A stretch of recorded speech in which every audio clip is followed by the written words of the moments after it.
I'm Evan Blake, 29, the so-called stepchild of the Morgan family. The dining room shimmered with golden light, polished too brightly for comfort. Candles flickered along the 20-foot table, their flames bouncing off antique china rimmed with forest green. The house smelled of roasted turkey, buttery yams, and the old carpet's mustiness, the scent of history, wealth, and something rotting beneath. Thanksgiving at the Morgans had always been a theater of perfection. My chair, like every year, was at the far end of the table, half an arm's reach from the sideboard, directly beneath the drafty window. Not quite exiled, just not quite family. Can you scoot down one? Evan Aunt Carol tapped the shoulder of the niece beside me, so we can make room for Maddie next to her real siblings. That word real clanged in my ears like silverware dropped on tile. Maddie, my younger stepsister, didn't flinch. She slid into the seat beside me without so much as a glance. Her pearl earrings bobbed as she chatted with her boyfriend, still holding her champagne flute while I reached for the gravy boat no one passed to me. Aunt Carol turned to me with a thin smile. You don't mind, do you? It's just easier this way. Of course, I murmured. My voice felt too small in that room full of booming laughter and clinking glass. That's how it always was. Easy for them. I stared down at my plate, 3 slices of white meat, 2 spoonfuls of green bean casserole, 1 glaring absence of cranberry sauce. I hadn't served myself. My mother, or the woman who raised me, had passed my plate down the table already filled. Somehow, every year, I was the only one who never chose what went on mine. Did you finish law school? Asked Uncle Gordon between bites. Not looking up. I'm a forensic analyst now, I said, cutting my turkey. Must be hard being around death all day, he muttered. Then louder. Kids. Evan looks at corpses for a living. Everyone chuckled. I smiled too, thin and practiced. Someone clinked a knife against a glass. Time for the gratitude circle. Maddie's voice rang like a bell. I leaned back, sipped from my water. No wine had made it this far down the table. One by one, the Morgans went around listing the usual good health, promotions, God's blessings, children behaving. When it came to me, the silence was taut. I cleared my throat. I'm grateful for clarity, I said. Carol blinked. Oh, that's vague. I smiled. Just a little. Not to me. There was a beat of confused silence, broken by Maddie's boyfriend, who leaned toward her and whispered too loudly. I always forget he's just the stepkid. My fork paused midair. My mother's eyes didn't meet mine. She was already refilling someone's glass. I reached into my jacket pocket, my fingers brushing the envelopes. 8 in total, cream-colored, embossed with names. I stood slowly. My chair scraped against the floor. Actually, I said quietly, I brought something for everyone this year. Murmurs skittered across the table. Even the kids looked up from their screens. I walked around the table, placing 1 envelope in front of each adult. The weight of the moment clicked in my chest like a loaded chamber. What is this? Uncle Gordon turned his over. Results, I said. From a DNA panel I ran earlier this fall, just a bit of curiosity, I guess. You know, being the stepkid and all. The room turned to glass. My mother's hand froze mid-pour. Maddie's face flushed red. Evan, she hissed. This isn't funny. No, I agreed. It's not. The front door creaked open. Heads turned as a tall man in a charcoal overcoat entered, brushing snow from his sleeves. He carried a briefcase and wore the insignia of Blake and Hallstrom, one of the top estate law firms in the region. Apologies for the intrusion, he said politely. I was asked to deliver these findings in person, as requested by my client, Mr. Evan Blake. He walked calmly to the table and dropped a stack of notarized documents beside the turkey platter. Silence. Then Aunt Carol whispered, reading the name on the seal. "Not Morgan," I said gently. "Never was." The air cracked. Chairs shifted. Someone dropped a fork. If you've ever had to prove your place at your own family table, drop a comment or let me know where you're watching from. Hit like or subscribe if family drama ever made you feel invisible too. The room fell so quiet you could hear the wet flick of gravy dripping from someone's spoon. And for the first time in 29 years, they were all looking straight at me, not with pity, but with fear. It started with a whisper. Always does. After that dinner, after the silence shattered, after the lawyer set down his briefcase, the room had splintered into movement, people picking up envelopes with trembling hands, eyes darting from name to name, breath catching at the embossed seals like they already knew what they'd find. But I didn't stay to watch them open it. I didn't need to. I walked into the hallway, past the antique grandfather clock that still chimed 2 minutes late, and down the side corridor where my childhood photos never hung. My shoes made soft taps on the hardwood. I stopped just past the den, tucked into the alcove that used to be my reading corner, and I waited. I knew someone would follow. Evan. It was Maddie. Of course it was. She stepped out of the dining room like a shadow had slipped loose. Her face was pale, mouth parted as if she were still searching for a different version of reality. "What? What is this?" I turned to her. "You mean, what does it mean?" She nodded. "Exactly what it says." I said, "Your father isn't my father. Never was." She blinked. "But Mom knew." I watched the sentence hit her like a slap. She opened her mouth, but no words came out. She closed it again. "You all made me feel like I didn't belong," I said, quietly, not out of vengeance, but just as fact. "I grew up thinking I was someone else's leftovers, someone your dad took in out of charity." But the truth was the opposite. Maddie shook her head slowly. "Why now?" That was the question. Wasn't it? I looked past her, into the golden flickering light of the dining room, and saw Aunt Carol opening her envelope like it was a bomb. I could almost hear Uncle Gordon muttering, already spinning conspiracy theories. "I wasn't planning to do it this way," I said honestly. "But when I saw the seating chart, when I heard you tell your boyfriend I was just the stepkid, I figured it was time." Her shoulders slumped. "We didn't mean it like that." "No. You meant it exactly like that, and that's the problem." The air was heavy between us. She looked down at her heels like they were suddenly too tight. Behind her, voices had started again low, rushed, upset. My mother's voice was the loudest. I could hear her repeating, "This isn't necessary. This isn't fair." I took a step toward the hallway mirror, the one I used to avoid as a teenager. I stared into it. Now really looked. For the first time. I saw the resemblance not to her, or to the man who raised me, but to someone else entirely. The man in the mirror had sharper cheekbones, different jawline. The eyes were darker than Maddie's, but deeper set than Mom's. It took me years to put it together. I told her. You all laughed when I got into forensic science, said it was morbid. But for me, it was about answers, evidence, patterns. DNA was my way of making sure I wasn't just imagining things. She touched the edge of the wall as if to steady herself. "Who is he? Your real father?" "I don't know yet. I might never." She nodded slowly. "So, now what?" I sighed. "Now." I stopped trying to win approval from people who never gave it freely. We stood there for a while, listening to the chaos bloom behind us. The next morning, the family group chat was ablaze. Some blamed me, some blamed Mom.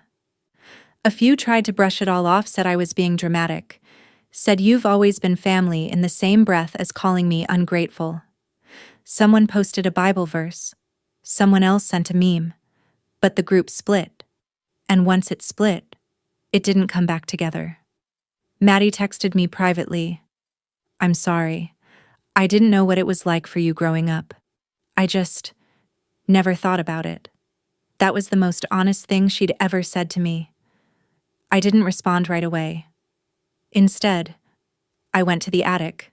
I hadn't been up there in years, not since the summer I was 17, when I was told to leave the old things alone, but I remembered the boxes. The staircase creaked, the air thick with dust. I pulled the string light and it flickered like memory itself, weak but stubborn. I found the trunk under a tarp beside the rocking chair no one used. Inside an old photo album, a sealed envelope marked private, and a stack of letters in faded ink.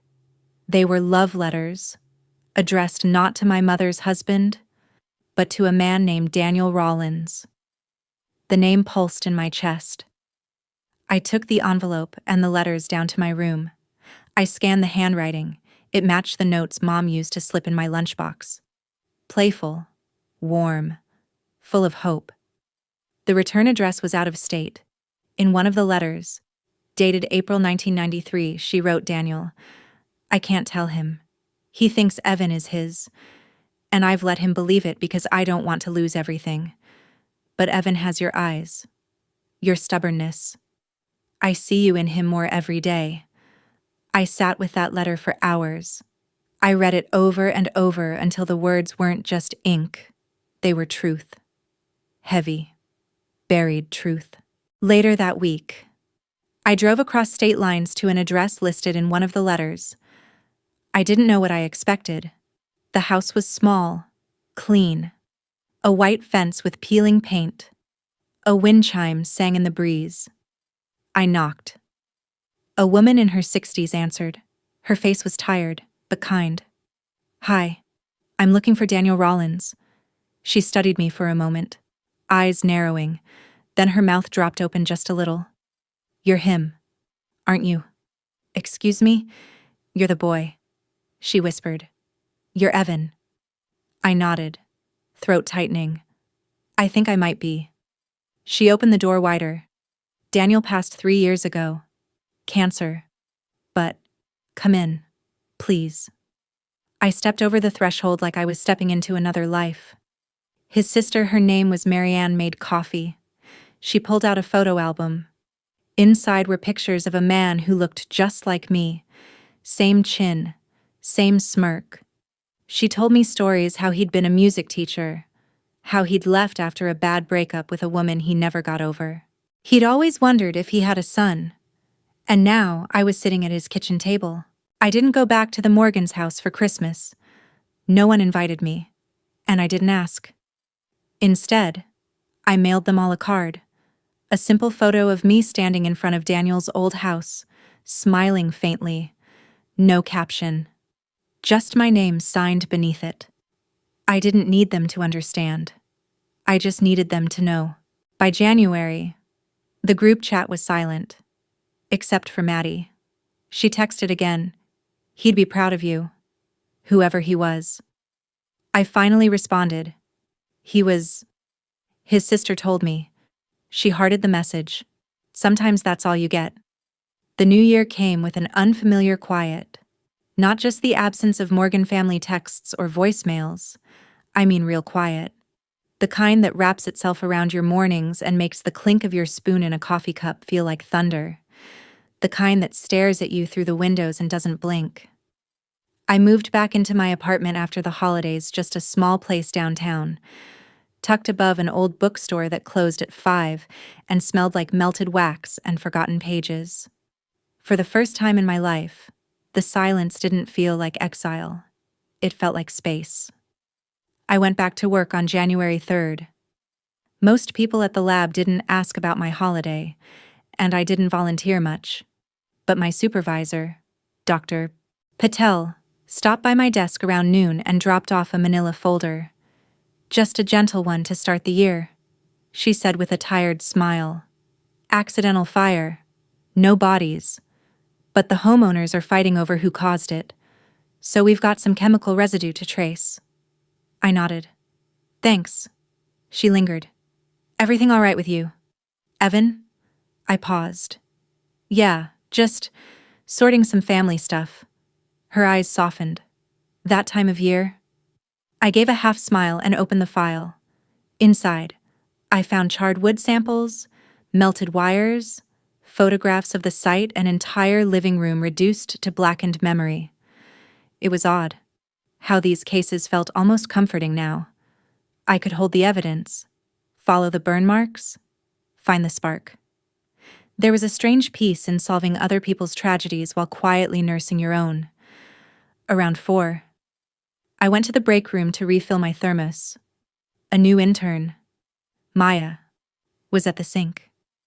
Hey, she said. You're Evan, right? The DNA guy. I chuckled softly. I guess that's me. She hesitated. I read your paper on degraded samples and waterlogged remains. It helped with my thesis. That caught me off guard. Seriously. Yeah, it was really clear. You write like someone who's trying to show something, not just prove it. I smiled. That's nice to hear. Thank you. After she left, I stood there for a minute, alone in the hum of the fridge and the distant tapping of keyboards. No one in my family had ever complimented my work like that. Not once. That weekend, I returned to Daniel's old house. Marianne greeted me with her usual cardigan and mismatched earrings. She insisted I try her cornbread, which tasted like something out of a forgotten recipe book, and then sat me down in the living room. I've been going through his things, she said, placing a worn shoebox on the coffee table. Found this. Thought maybe it belonged to you now. I opened it carefully. Inside were music sheets handwritten, some stained with coffee, and a cassette tape labeled E. Blake. Lullaby demo. My fingers trembled. What is this? She smiled gently. He started writing it after you were born. Your mom sent him one baby photo. Years ago. He kept it in his wallet until the day he died. I stared at the tape. He wrote me a lullaby. He wrote you 100 things. She said. That was just the one he recorded. I swallowed hard. I don't even have a tape player. She laughed. Well, I do. Wait here. She disappeared into the hallway and returned with a small, portable cassette player. One of those clunky gray models with oversized buttons. She popped the tape in and pressed play. Static. Then a soft hum. Then, hey, kiddo. You probably won't hear this for a long time, or maybe ever. But I needed to say it somewhere. His voice was rich and quiet. I closed my eyes. I don't know what you'll be like, what you'll love, what you'll sound like when you laugh. But I hope you never doubt that you came from love. The music began. A slow, fragile melody played on acoustic guitar. Simple, bare. Then his voice, singing wordlessly, like the sound itself was enough. I didn't cry. Not then. I just sat still, my hands folded, as the weight of years I didn't know I missed settled into my bones. When it ended, Marianne placed a hand on mine. He used to say you were his favorite what if. I nodded, unable to speak. A few weeks later, I got a letter. Not an email, not a text, an honest-to-God, handwritten letter. It was from my mother. The envelope was pink, not the soft pastel of affection, but the sharp coral of guilt. Inside 2 pages. Evan, I know I hurt you. I don't know if I can explain myself, but I'll try. When I met your stepfather, I was scared. Daniel had just left. I was broke. Alone. I was 24 and had no idea how to raise a child by myself. He offered security. A home. A name. And when he said he wanted to pretend you were his, I agreed. Because it was easier than telling the truth. I thought I was protecting you. I thought I was protecting all of us. The words bled with regret, but I was also protecting myself. From shame. From losing the life I thought I needed. I see now that in trying to give you a father, I erased one, and I am sorry. The second page ended with her signature, no dramatic plea for forgiveness, no promises. Just a sentence. If you ever want to talk, I'll be here, but I understand if you don't. I folded the letter slowly. For a long time, I sat with it on my lap, and I didn't know how I felt. I still haven't responded.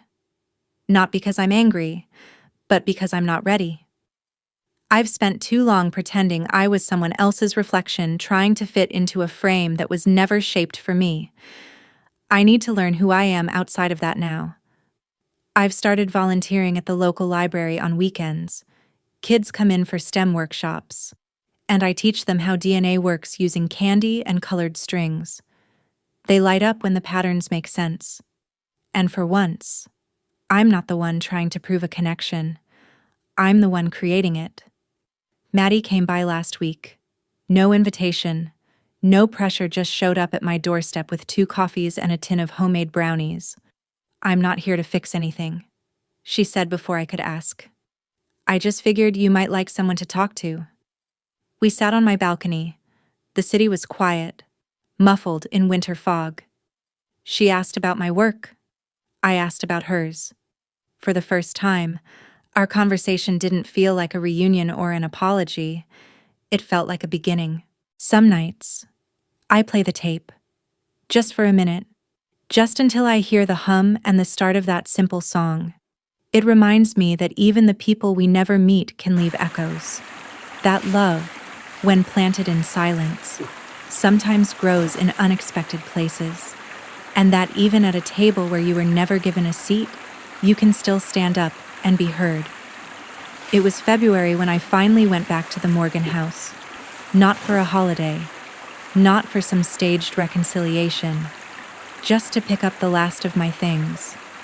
Technically, I hadn't lived there in over a decade, but like most grown children in strange families, I'd left behind Trace's books, old trophies, a couple boxes of things I never cared enough to move. And maybe, for a long time, part of me had hoped they'd keep them as proof I once belonged. I parked down the street, my breath fogging in the cold morning air. The trees were bare, their branches like gnarled fingers scratching at the gray sky. A wind chime clinked softly on the front porch, the same one I'd hung with Maddie when we were kids. The door opened before I knocked. My mother stood there in a thick cardigan, hair pulled back, face bare. She didn't look angry or embarrassed, just tired. Her eyes scanned me like they were bracing for something, but I didn't come for a fight. "Hi," I said simply. "Hi." She stepped aside. I walked in. The house hadn't changed. Same floral runner on the stairs. Same photos on the hallway wall, portraits of Maddie at every age, graduation caps, family barbecues, all filtered through a lens that had always kept me slightly out of frame. My boxes were already in the foyer, neatly stacked, labeled. She gestured to them. I thought it might be easier. Thanks. We stood there in silence, not angry silence, just unfinished. I read your letter, I said after a moment. She nodded. I meant every word. I believe you. Her eyes welled slightly, but she didn't let the tears fall. I think we both knew that crying wasn't the point.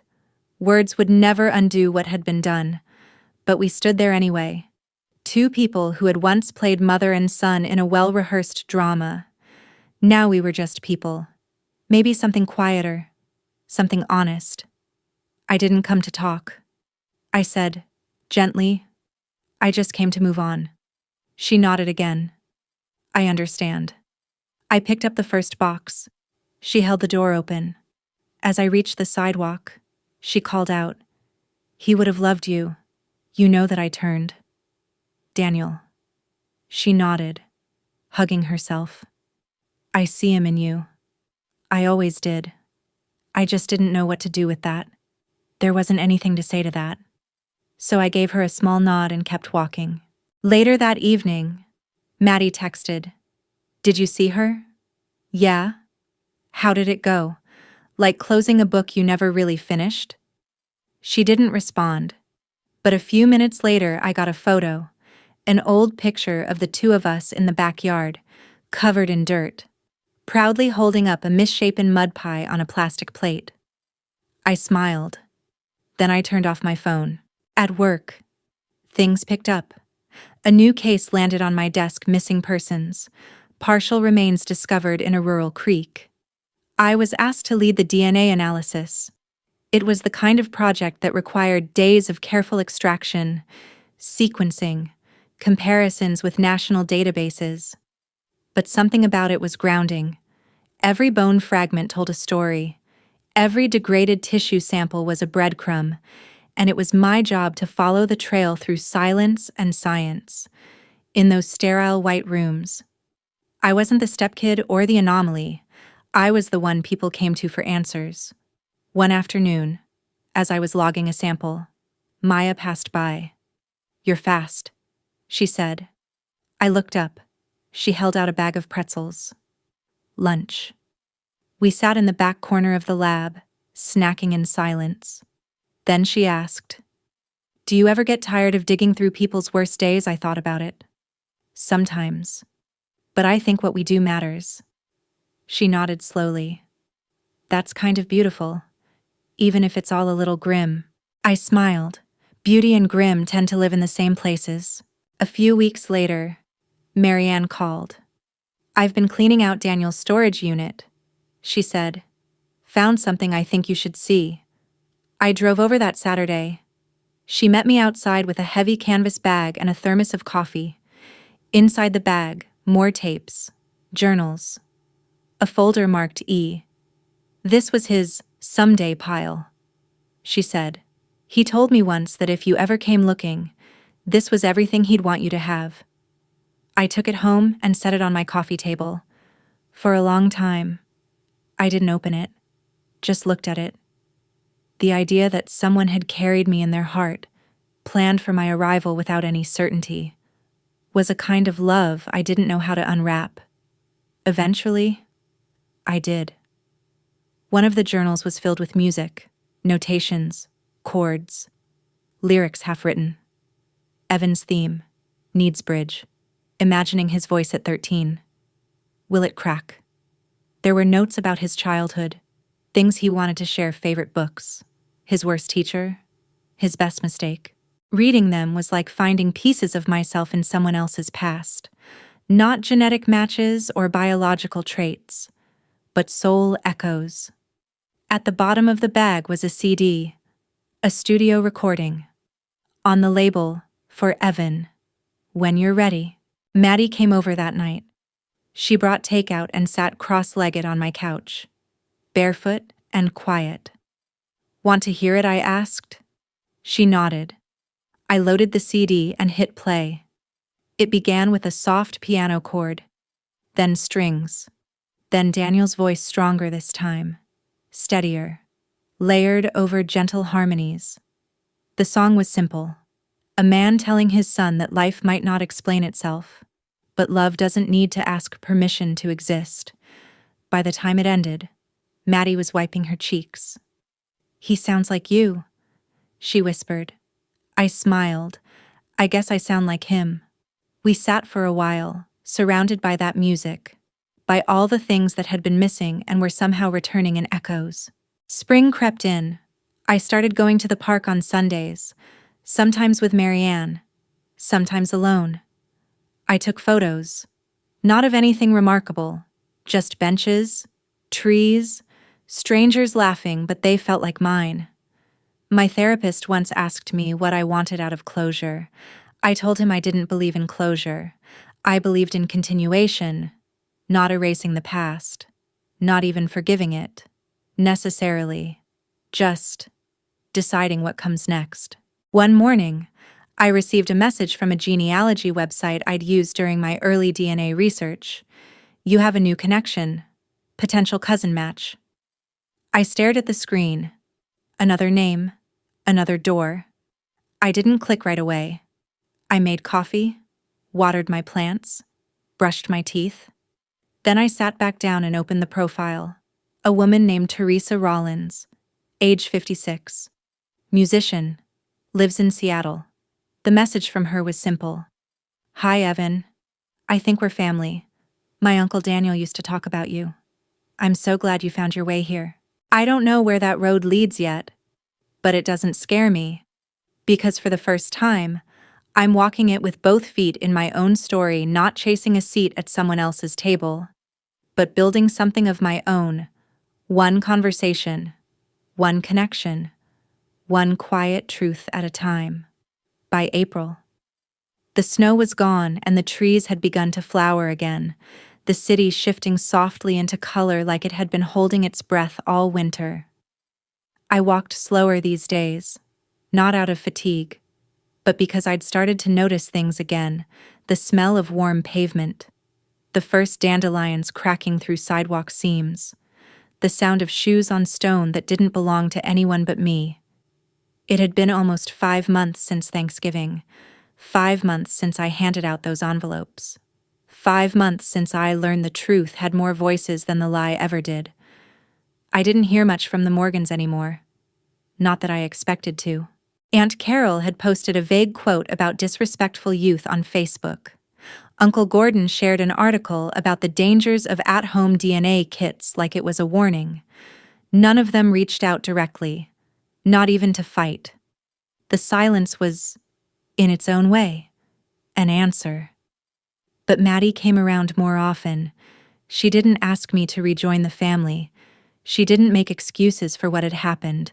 She just brought food, stories from her job, and sometimes sat in the doorway of my apartment, flipping through Daniel's old journals while I strummed his dusty guitar.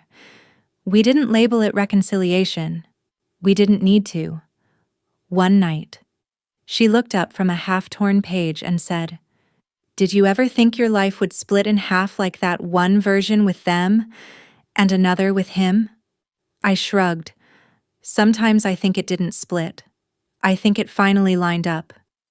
She didn't respond, but I could tell she understood. I met Teresa Rollins a few weeks later. We arranged to meet at a quiet cafe near Pike Place Market. I flew in the night before and stayed in a small rental above a used record store. I couldn't sleep. My fingers kept hovering over Daniel's CD, playing it quietly on loop until morning crept through the curtains. Teresa arrived 10 minutes early. She wore a blue windbreaker and carried a cloth bag slung over her shoulder. Her face looked just enough like Daniel's to unsettle me in a good way. Same brow, same laugh lines near the mouth. "Evan," she said, reaching out. "Hi." We sat near the window. She ordered tea. I ordered black coffee. "You're taller than I expected." She smiled. "People say that." She took out a photo. "This is from 1997. That was Uncle Danny's last Thanksgiving with us." In it, Daniel stood behind a piano, smiling at the camera like he wasn't quite ready to pose. A child sat beside him, maybe 5 or 6, with a tiny toy keyboard in his lap. "That's me," she said. "He used to let me play with his instruments after dinner." I stared at the photo for a long time. It felt strangely intimate to see him frozen in a moment I wasn't part of. "He used to talk about a boy," she said. "Not often, but sometimes, after a glass of wine or when a certain song came on. He never named you. Just said he hoped the kid turned out okay." I looked up. "You believed him?" She nodded. "I did. And now here you are." I told her about Marianne, the cassette, the journals. She told me about Daniel's days as a session musician, the time he almost toured with a big-name artist, the little studio he built in his basement. "He wasn't perfect," she said, "but he would have loved you." I didn't realize how much I needed to hear that until it landed. We spent most of the afternoon walking the waterfront. She pointed out a few old haunts clubs he used to play in, benches he used to nap on between gigs. We took a picture together, and when I looked at it later, I didn't see a broken family or a missing past. I saw continuation. When I got home, I sent the photo to Marianne. He'd be proud. She texted back. You're doing more than surviving. You're learning where you came from. That summer, I signed up to teach a local seminar on forensic identification, just an evening class, twice a week. 8 students in total, 3 recent grads, a retired cop, 1 teenager whose mom sat outside the whole time in a minivan reading romance novels. The first night, I opened with a single sentence: DNA doesn't tell you who you are, but it can show you who lied to you. Some of them laughed. A few just nodded. After class, the teen approached me. My stepdad says science is a waste of time. I looked her in the eye. Let me know what you think by the end of this. She smiled. I already know. In July, Maddie invited me to her apartment for dinner. Not a holiday. No family. Just us. She made lemon pasta. I brought wine. At one point, she disappeared into her bedroom and returned with an envelope. I took a test. She said quietly. I raised an eyebrow. I needed to know. After everything, not just about you, about me. I didn't say anything. I just waited. She handed me the paper. On it, a familiar chart, half her DNA split between 2 parents. But the numbers didn't lie. He's not my father either. She said. It hit like a tremor, not because I was surprised, but because I suddenly realized how much silence had shaped our lives. Did she know I asked? She must have, but she never said. We sat there for a long time, letting the weight of generations of half-truths settle into our pasta and flickering candlelight. Finally, she said, I used to think family was the people who showed up to dinner. Now I think it's the people who show up afterward. I reached for my glass. That's a better toast than I ever heard in that house. We clinked. We didn't cry. That August, I found a tape in Daniel's journals labeled August Sky. It had no description, just a note for him, if he ever watches the sunset alone. I drove out to the lake at dusk, brought my portable player and a pair of old headphones. The air was warm and buzzing with mosquitoes. The water lapped quietly against the shore. I pressed play. The track was simple, a slow piano loop, layered with soft strings, then a distant voice humming a melody without lyrics. A promise that didn't need to be explained. I leaned back on the grass and watched the sky turn orange, then gold, then indigo. I didn't feel abandoned anymore. I didn't feel broken. I felt connected to a man I never met, to a girl who became my sister, to a truth that shattered everything but left something real behind. If you had asked me a year ago who I was, I would have told you what I did, not what I believed. Now, I think I believe in this, that identity is not a door you unlock, but a hallway you walk, slowly, touching old pictures as you pass them. Some are faded, some are crooked, some were never hung in the first place, but every frame matters, and some, if you're lucky, get filled later.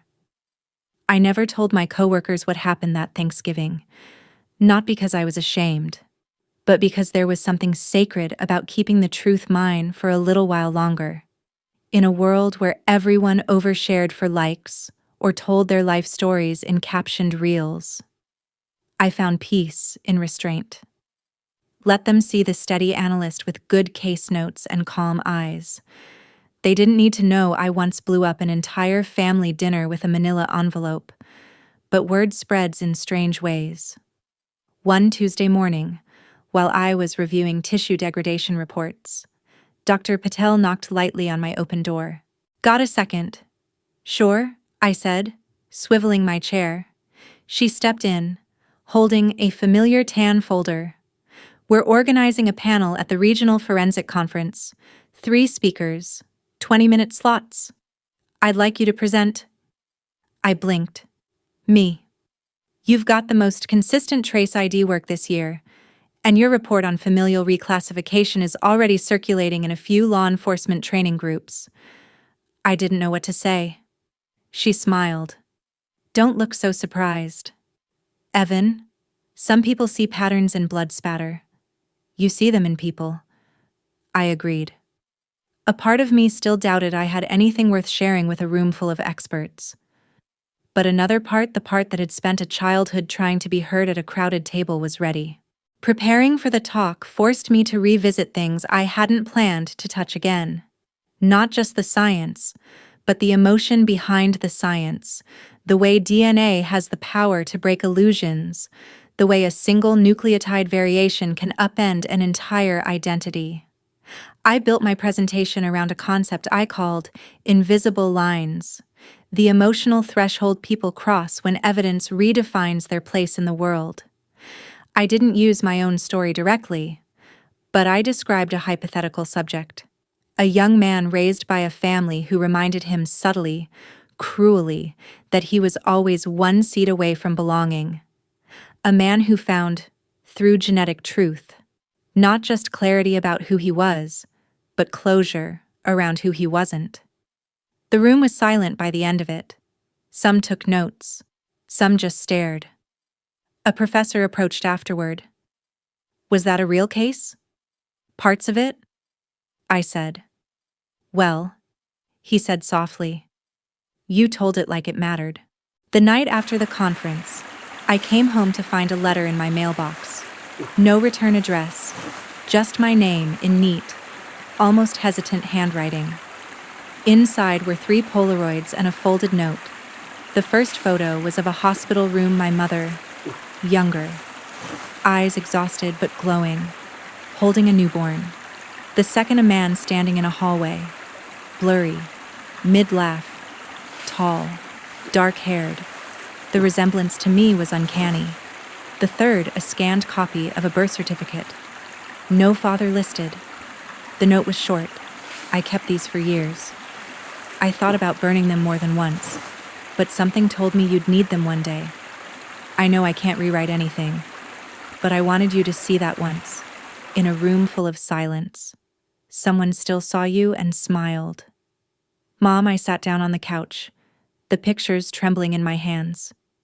I didn't cry, not anymore, not over the past. But something inside me softened a muscle I hadn't realized was clenched. She had known, and maybe, all this time, a part of her had been waiting for me to knock on the door with the truth she'd never dared open herself. That weekend, I visited Daniel's grave for the first time. Marianne had offered to go with me, but I needed to do it alone. I brought flowers, wild ones I picked myself on the drive up, and the CD with his last song. The headstone was simple. Daniel Rollins, 1965-2019 musician. Dreamer. Loved. I sat cross-legged in front of it and placed the flowers carefully on the grass. Then I pulled out a small portable speaker and played the track August Sky. I whispered. I made it. It wasn't a speech. I didn't list everything that had happened or everything I'd felt. I just sat there and let him hear my voice for a while. Told him about Maddie, about the seminar, about how I was finally getting used to my own last name. When the track ended, the wind picked up gently, brushing through the trees. The sky above was pale blue, almost white, like an erased canvas. And I felt him there, not watching, just present. August became September. September bled into October. The year, which had started with such chaos, began to exhale. One night, Maddie called. Do you want to come to dinner? I paused. What kind of dinner? Just me and Mom. I leaned back. That's not just dinner. Maddie. I know, she said, but she asked. Specifically, she said she wanted to see you. Part of me wanted to say no. Another part, the one that had packed boxes in silence. The one that had stood in a foyer full of withheld affection, wanted to know if the door could ever open both ways. So I said yes. When I arrived, she was already in the kitchen. The house smelled like rosemary chicken and baked apples. She looked up when I entered. No makeup. Hair tucked behind her ears. Her hands were shaking slightly. "Hi. Evan. Hi." We didn't hug. We didn't need to pretend. We just sat. Dinner was quiet. Maddie tried to fill the gaps, telling stories from her week. At one point, she dropped a spoon and cursed under her breath. We all laughed. It broke something open. After dessert, my mother stood and went to a drawer. She pulled out a small box and set it in front of me. "I was going to give this to you when you turned 18, she said, but I was too scared." I opened it. Inside was a silver chain. On it, a small locket. Inside the locket, a photo of me as a baby, and one of Daniel. "I wore that for years," she said. "Under my clothes, on your birthdays, when no one else was home." I looked at her. She didn't ask for forgiveness. She didn't demand anything. She just let the truth sit there between us, breathing. I closed the locket and placed it around my neck. "Thank you," I said. We didn't become close after that. Not suddenly. But we became something. She started sending postcards, articles she thought I'd like. One time, she sent me a recipe with a note. "This reminded me of you." Warm. Surprising. Not what I expected. I laughed when I read it. I hung it on my fridge. The year ended quietly. No dramatic phone calls, no explosive holidays, just new traditions. Maddie and I spent New Year's Eve at my apartment, watching old home videos we found in a box from the attic. Most were blurry, badly lit, full of shrieks and off-key singing. In one clip, a 6-year-old me is sitting in a high chair, covered in chocolate cake. Everyone's singing. My mother's voice is loudest. She's off camera, saying, "That's my boy, my Evan." And maybe she didn't know then. Or maybe she did. But the love sounded real. I turned to Maddie. "Do you think it's possible to have two beginnings?" She didn't hesitate. "I think it's possible to stop pretending and just start." We raised our glasses. To truth. To survival. To the parts of us we're still finding. I got the call in early March on a Monday, just after I'd left the lab. It was Marianne. Her voice was unusually quiet. "They're selling the property," she said. "Daniel's house." I stopped walking. Would I held it as long as I could? Evan, but the taxes, the upkeep, it's too much for me now. I just can't afford to keep it. I said nothing at first. The news hit me like a subtle heartbreak, not a scream, but a long, slow unraveling. That house had been the closest thing to a time machine I'd ever found. A place where Daniel's voice still echoed in walls, where his handwriting lived in drawers, where every cup and corner still belonged to someone who never got the chance to hand it over himself. "I understand," I said softly. "I wanted you to be the first to know," she continued. "If there's anything you want from the house, come soon." I thanked her, hung up, and stared out at the street ahead of me, at the normal world, unaware that a door I'd only just found was quietly closing behind me. The next Saturday, I drove out to the house one last time. The drive felt slower than usual, like every mile wanted me to remember something. The roadside flowers were already blooming despite the lingering chill. And when I pulled into the gravel driveway, I sat there for a long time with the engine off, watching the wind move the curtains in the upstairs window. Marianne opened the front door before I knocked. Her expression said everything. "You okay?" she asked. I nodded. "Are you?" She gave a small, resigned smile. "I think so. Just sad." We went inside. She had boxed up most of the furniture, labeling each carton with thick black marker. A few of Daniel's instruments were laid out on a quilt in the living room, his favorite guitar, a worn keyboard with chipped keys, a metronome that still ticked with just the faintest nudge. "This is what I saved for you," she said. I walked over to the guitar, ran my fingers along the strings. The wood was smooth, aged, warm to the touch. I picked it up, strummed once. It still held a tune. We spent the day sorting. She gave me a few of his journals I hadn't read, a stack of old demo tapes, and a letter addressed in Daniel's handwriting. I stared at it for a long time. "You knew about this?" I asked. She nodded. "He wrote it after you turned 18. He told me if you ever showed up, and if he wasn't around, I was to give it to you." I didn't open it right away. I tucked it into my jacket and kept going. The last item she handed me was a framed photo of Daniel sitting in the studio, headphones around his neck, half smiling like someone had just told him a secret he wasn't ready to repeat. Behind him, you could just barely see the edge of a post-it note stuck to the wall. I leaned closer. It read, in faded pen, "Don't forget the boy might knock one day." I had to step outside after that. Back in my apartment that night, I finally opened the letter. "Evan, if you're reading this, then somehow the universe brought you back to me. Or maybe not back to me, period. I don't know how old you are now, but I hope you've grown into yourself, not away from yourself. I hope you laugh like your mother. I hope you fight when it matters. You don't owe me anything. Not your time.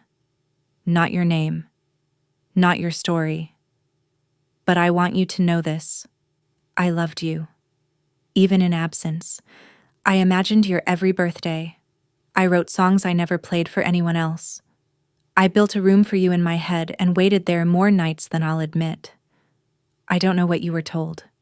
Maybe I was the villain in someone else's version, but I was never the villain to you. You were always the song I never stopped humming.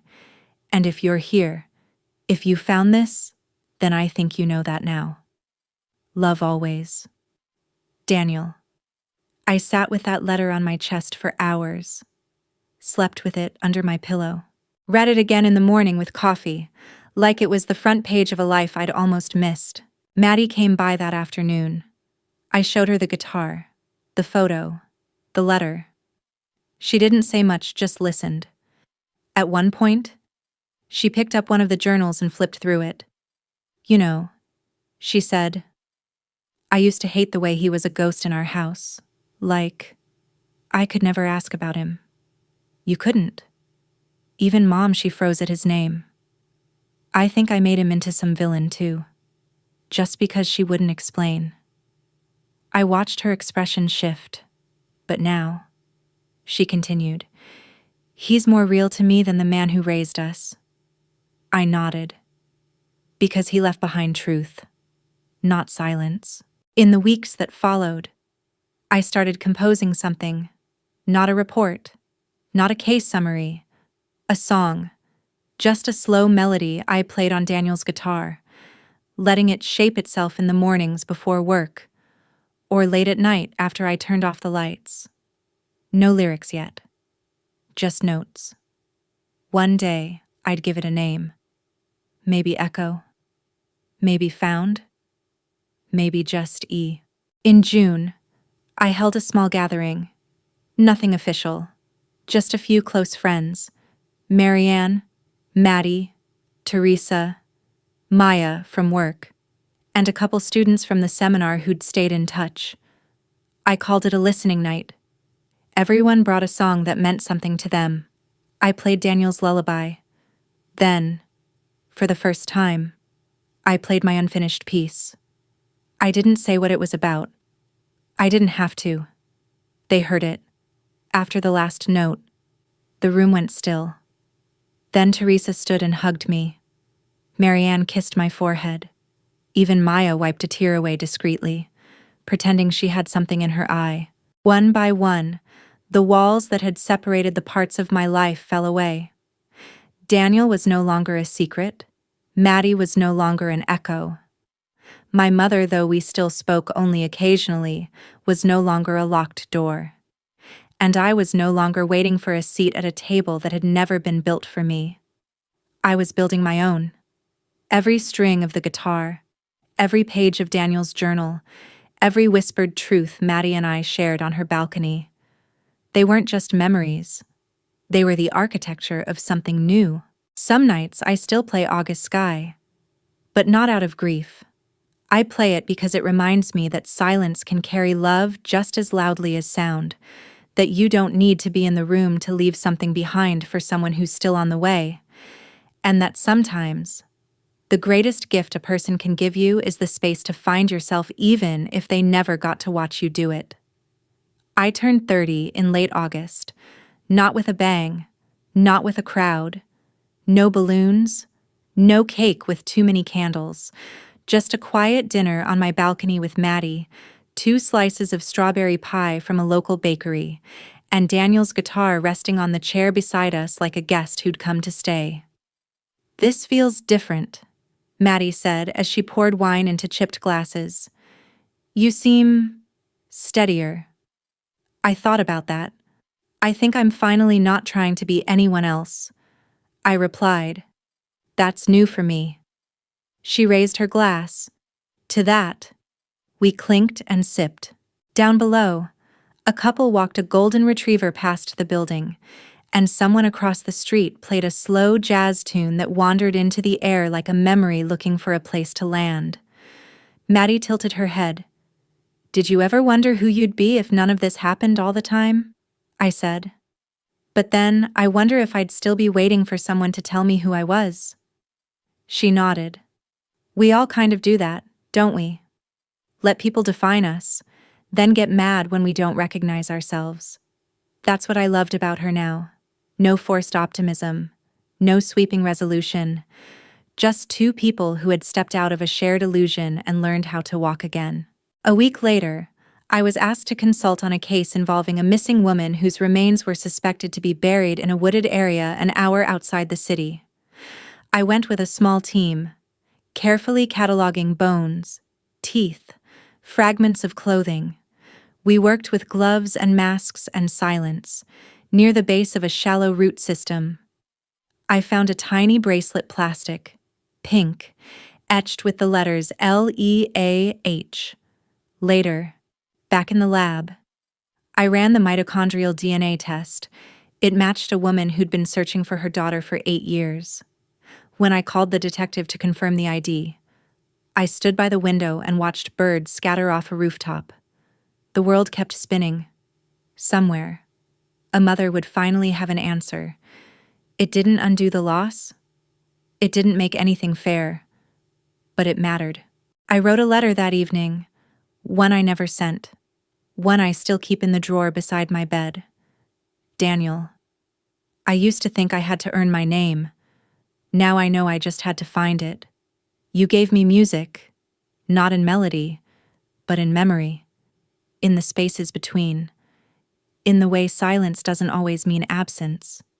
You were gone, but you made room. I didn't grow up with you, but I carry you anyway. And I think, somehow, you knew I would. Evan." Maddie and I made a new tradition once a month. We meet somewhere we've never been before. No holidays, no reason, just a place to eat, or walk, or sit without explaining ourselves.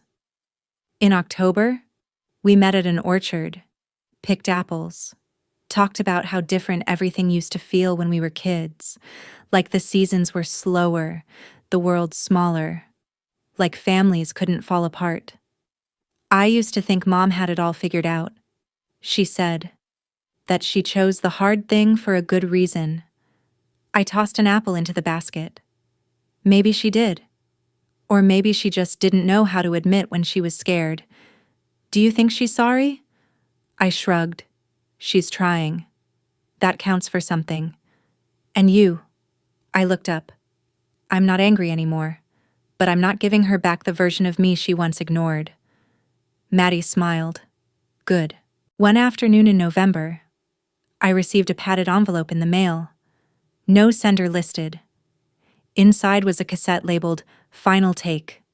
For Evan. Along with it, a note from Marianne. I found this in an old shoebox I forgot to check before the house sold. He must have meant to finish it. But maybe this was his way of letting it go. I thought you should have it. I stared at the cassette. I didn't have to listen to it right away. Just holding it felt like enough. But that night, I played it. It was raw, unpolished. Just Daniel humming, stopping, starting again. A few chords. Then, quietly, a spoken sentence at the end. Maybe you'll write the rest of it. So I did. That winter, I recorded my own song built from fragments of his, filled with pieces of mine. I didn't release it, just burned it onto a CD, wrote Inheritance on the front, and placed it on my bookshelf. It wasn't for the world. It was for him, for me, for the silence that raised me and the truth that saved me. Christmas came, for the first time in years. I didn't dread it. I didn't go to the Morgan house. Maddie didn't either. Instead, she invited me to her apartment. A small tree stood in the corner, hung with mismatched ornaments and a single silver star. She cooked spaghetti. We played board games. We listened to old records. Halfway through the evening, she pulled out 2 presents, both wrapped in gold paper. This one's from me, she said, handing me a soft rectangle, inside a hoodie that said, "Just the Stepkid" in big, sarcastic letters. I burst out laughing. You didn't? Oh, I absolutely did. She grinned. Then she handed me the second gift. And this one's from Mom. I hesitated, tore the paper slowly. Inside was a framed photo me, Daniel, Maddie, all cut from different pictures, digitally stitched into one. It wasn't perfect. Our lighting didn't match. The shadows were off, but it was real in the way things become real after they break. On the back, she'd written, "You belong in every version of this family. Love. Mom." I set it on the table, looked at Maddie. She's trying. Yeah, she said. And now it's our turn. New Year's Eve was quiet. I stayed in. At midnight, I went up to the roof. The city sparkled. Fireworks burst in the distance, painting the skyline in brief, trembling color. I held Daniel's guitar and played softly, my fingers warmed by memory, by years, by forgiveness that no longer needed to be spoken aloud. There was no crowd, no audience, just me, alive, present, whole. They called me a stepchild, said I wasn't blood, not real, not one of them. But the truth is, I was never just a stepchild. I was a son, a song, a survivor. And now, I am someone no one gets to rewrite, not even the people who raised me, because I wrote myself back in. One string, one name, one page at a time.